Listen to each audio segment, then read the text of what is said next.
वक्फ कानून पर supreme court में नए सीजेआई के सामने बड़ी बहस देखने को मिली।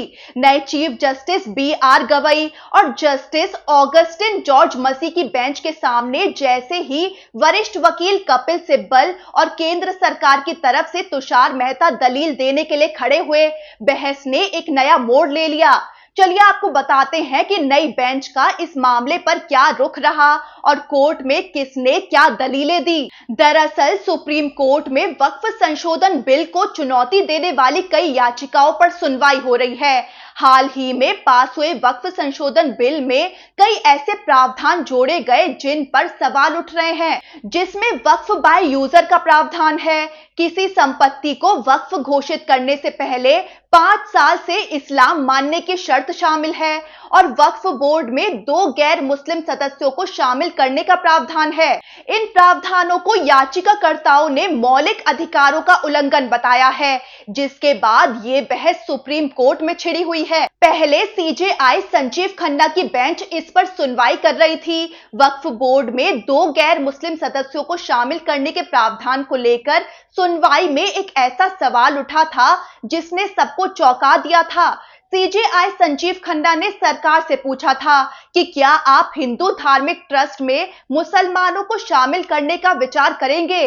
पूरा कोर्ट रूम कुछ पल के लिए चुप हो गया था। अब संजीव खन्ना के रिटायर होने के बाद ये सुनवाई हो रही है नए सीजेआई बी.आर. गवई और जस्टिस ऑगस्टिन जॉर्ज मसी की बेंच के सामने। तो इस सुनवाई के दौरान जैसे ही सीनियर वकील कपिल सिब्बल और केंद्र सरकार की तरफ से सॉलिसिटर जनरल तुषार मेहता खड़े हुए, कोर्ट रूम की गर्मी बढ़ गई। तुषार मेहता ने कोर्ट में सफाई दी कि सरकार पहले ही साफ कर चुकी है कि वक्फ एक्ट के कुछ विवादित प्रावधान फिलहाल लागू नहीं किए जाएंगे। तो इस पर कोर्ट ने पूछा कि क्या ये अंतरिम राहत की सुनवाई हो रही है। तो मेहता ने जवाब दिया कि अगर कोर्ट अंतरिम आदेश देना चाहता है तो इसमें भी वक्त नहीं लगेगा। यानी सरकार की ओर से एक तरह का ग्रीन सिग्नल दिया गया है कि कोर्ट अगर स्टे देना चाहे तो सरकार को कोई ऐतराज नहीं है।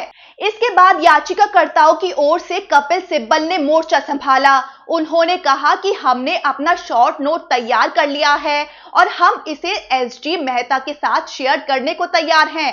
इस पर एसजी मेहता बोले कि इस केस में इतनी ज्यादा हस्तक्षेप याचिकाएं आई हैं, मेरी राय है कि इन सबको नहीं बल्कि सिर्फ मुख्य याचिकाओं को ही सुना जाना चाहिए। इसके बाद सीजेआई बी.आर. गवई ने दोनों पक्षों से कहा कि वो अपने अपने तर्कों को शॉर्ट नोट्स में लिखित रूप से दाखिल कर दें और सुनवाई की अगली तारीख 20 मई तय कर दी गई।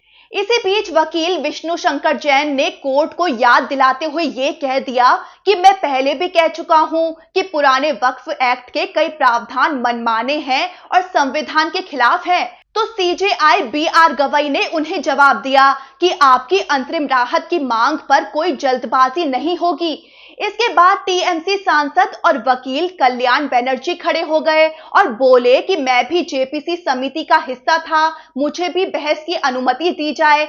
इस पर सीजेआई बी.आर. गवई मुस्कुराए और चुटकी लेते हुए बोले कि आप संसद के तौर पर बोलेंगे या वकील के तौर पर। तो कुल मिलाकर सुप्रीम कोर्ट ने ये साफ कर दिया कि केंद्र की जो अंडरटेकिंग है कि कोई भी नई संपत्ति वक्फ घोषित नहीं की जाएगी, वक्फ काउंसिल में कोई नई नियुक्ति नहीं होगी, वो फिलहाल के लिए अभी लागू रहेगी।